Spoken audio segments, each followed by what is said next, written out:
Create Art Podcast, Project National Novel Writing Month and National Podcast Post Month. Hello, friends. This is Timothy Chemo Bryan, your head instigator for Create Art Podcast, where I take my 20 plus years of experience in the arts and education world and help you tame your inner critic and create more than you consume. Well, it's November. Can you believe it? For me, that means celebrating my favorite holiday, which is Thanksgiving. Also, this is my third year for National Novel Writing Month, and where I'll be writing a 50,000-word novel and podcasting every day for National Podcasting Post Month. Killing two birds with one stone. So you're going to hear from me every day in the month, reading the daily output of the novel. I'd appreciate any comments that you have, so please feel free to let me know what you're thinking. You can email me, timothy@createartpodcast.com, or if you go right to the website on each day, you can post your comments right there on the post. Now, why do I do this? Well, if I'm going to ask you to be brave out there and share your work, then I better do it myself. Plus, it keeps my creative muscle going. And who knows what's going to come out of my keyboard here. The podcasting side of the house, it helps me develop my podcasting skills in editing, posting, show notes, all that other stuff that hopefully you don't hear too much of. Now, you can find out about National Novel Writing Month by going to my website and in the show notes, and I'll have the links there for you. And also, National Podcasting Post Month also is going to be in the show notes. So here's today's output. Okay, it's November the 2nd, 2022. Words today was 1,731, and that makes our total to be 3,412. Not 34,000, but actually 3,412. And here we go. Two men were in the group that had gathered outside the school. One was wearing thick glasses, while the other one was moving something in his pockets. Both of them were part of the homeowners association for the neighborhood across the street from the school and lingered just outside of the group. When the other neighbors decided to leave, they nodded to each other and went to their respective homes across from each other and down the street. They both went to their basement home offices and reported back to Bruce with their findings. Wolfgang calmed down from the incident. The deep breaths he took calmed his nerves, and he knew he would need to report to his uncle as soon as possible. After he shot the girl at the school and cleared the casings, he walked out of the school and down the street to his getaway car that was parked just a few blocks away. The plates were registered to an old lady downstate, and the car was an older model Oldsmobile. He made sure to switch off the camera jammer just that covered his entrance to the school and his exit, so that when the police viewed the tapes, nothing would be viewable. He unscrewed the still hot silencer from the pistol and put both items back in their cases. Cleaning his hands with baby wipes before starting the car, he made sure to remove any gunpowder residue on his fingers. Driving the car to the safe house was quick, as it was only a few more blocks away, and he could switch out to his normal car.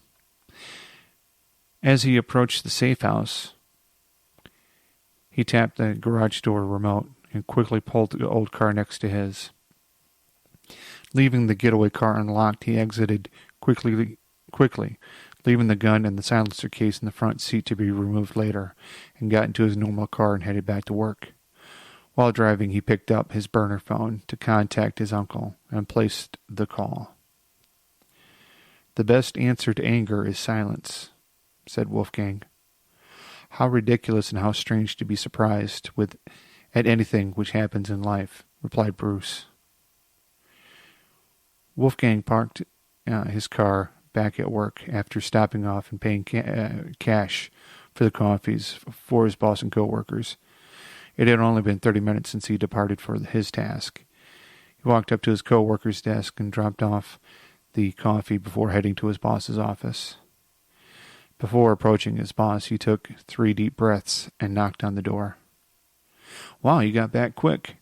Glad you didn't get stuck in traffic. There's been a shooting at the elementary school, said Wolfgang's boss, still seated behind his desk looking at his computer screen. Oh, I hadn't heard, Wolfgang coolly replied. Anyone hurt? He asked. Not sure. I've been getting messages from my wife, and I got a safe message from my boy. He attends that school. They seem to be fine, but they won't let the kids go out the front entrance, replied his boss. Well, I'm glad he's fine. I thought you had a daughter, not a son, asked Wolfgang. No, Junior is in 4th grade there. After the shooting in the high school 2 years ago, I gave him a cell phone for situations like these. It's getting crazy out there with these random shootings. You can't be too careful, replied his boss. I thought that shooting at the high school was staged. At least that's what I read online, said Wolfgang. I'm not sure what online chat forums you're reading, but that was real. I'm glad the state cracked down on the gun dealerships. The only ones that thought it was staged was those tinfoil wearing loons protesting at the school the next day. Those folks need to wake the fuck up, replied his boss. I didn't follow the case much because I don't have kids, but didn't the FBI find something that led them to believe it was staged? Replied Wolfgang. Nah, it was those Z guys thinking it was a conspiracy to take their guns away. I can't believe we got groups like that here in our county in 2022. If you tell them the sky is blue, they don't believe you and come up with something about how chemtrails are coloring the sky. Hey, thanks for grabbing the coffee for the team. I know we've been burning midnight oil pretty late these last couple of weeks. Take an extra long lunch today and I'll see you tomorrow, okay? Said his boss. I've got some work to do I need to finish up today. Mind if I take the computer to the spare office and get it knocked out before lunch? Asked Wolfgang. Yeah, go right ahead. It's unlocked, replied his boss. Oh, by the way, Mark had to go home to check on his wife. I guess it has something to do with the shooting today. His kid's in the same class as mine. No, I didn't know that. I hope everything's okay, replied Wolfgang. Probably just a precaution. Sometimes wives at homes can be fidgety, especially with the shootings and their kids. I told him to get a cell phone for his kid like I did, but he said he didn't want to have a digital leash on his kid, replied the boss. Wolfgang went back to his cubicle and grabbed his backpack and work computer and headed quickly to the spare office. Once inside, he closed the blinds and shut the door and locked it. He put his work computer on the dock and started it back up on the project he was working on before the incident, and then pulled out a mini laptop from his backpack and turned on the encryption for the mini laptop. Once he was all set up, he logged into the virtual office where Bruce was waiting. I'm not Mr. Clean over here, said Wolfgang. Understood. Just got out of a meeting. The dog catcher wants to know where they can find a stray, replied Bruce. If they wait until this afternoon, I can take them to the den of strays in person, replied Wolfgang. I'll let animal control know. Out, said Bruce abruptly. The screen went blank and Wolfgang turned off the encryptor and shut down the mini laptop. He placed it back in his book bag and leaned back into the chair in the darkened office and smiled. His plan to make a name for himself and the followers of Zeno was working. His intended target was the boss's child. He wanted to cause a great deal of emotional stress, since his boss discounted the followers of Zeno since the last shooting and disparaged their name. Killing the girl was a rookie mistake. He'd know better next time to track his intended target better. But for a first kill, he was pleased with his escape and cover story. He continued working on the project that he started that morning before he went to commit his crime. It was then that he connected two threads. He killed Mark's child by mistake. He quickly finished up his work and left for lunch 30 minutes beforehand. Mark was the star employee, winning all the awards, and he was a combat veteran. He actually looked up and idolized Mark and thought he'd be a great recruit for the followers of Zeno. He noticed Mark always had a book of Stoicism with him at lunch and on his desk. And as he left the spare office and walked by Mark's desk, just a few cubicles down from his, he saw a book flipped over and opened. It was Seneca's Letters from a Stoic, and there were dog-eared pages throughout. Mark found his wife on the living room floor when he burst into the house. She was breathing, only was very shallow, and he tried to rouse her. He was sure she had gotten the messages from the neighborhood social media page that had flooded his phone this morning. When he saw the message that said active shooter, he knew immediately he had to get home. When he tried to call her and she didn't answer, he left work and raced home. She woke up immediately, started asking questions. "Where's Winona? Is she all right? Jesus, this is the worst dream ever. Why aren't you at work? What's going on?" cried Tinley.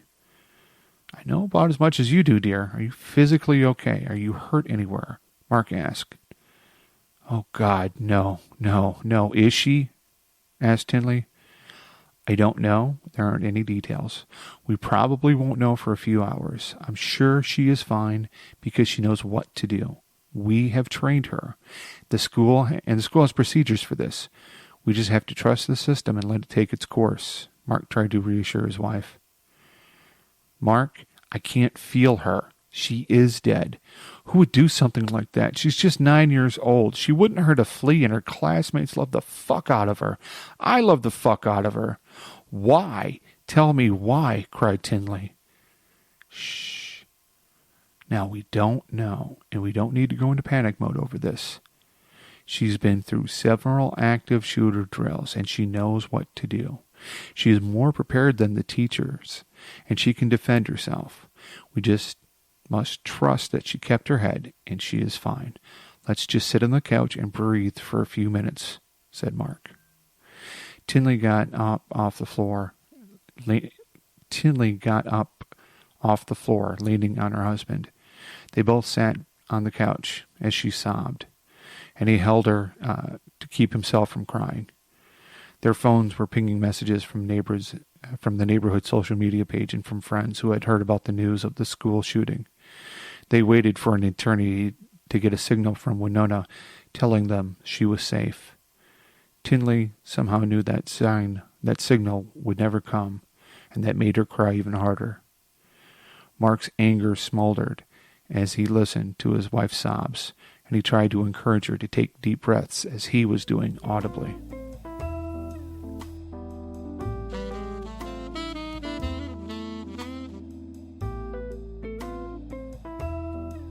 Thank you for listening to this episode of Create Art Podcast. If you enjoyed what you heard or absolutely hated it, hey, please feel free to leave me a comment right there on the website, or you can email me, timothy@createartpodcast.com. If you got something out of any of the episodes here, please consider sharing it with a friend. And if you would, also let me know what would make this a 5-star podcast, I'd like to hear that. I want to make sure that I'm helping you tame your inner critic and create more than you consume. By the way, I also run another podcast called Find a Podcast About, and that's where I help you outsmart the algorithm and find your next binge-worthy podcast. You can find that at findapodcastabout.xyz. And on that website, you're going to see a number of great reviews and some interesting interviews with the podcasters there. You can always reach me via voicemail there as well. So just go to the website, findapodcastabout.xyz. We'll see you next episode. Thank you very much.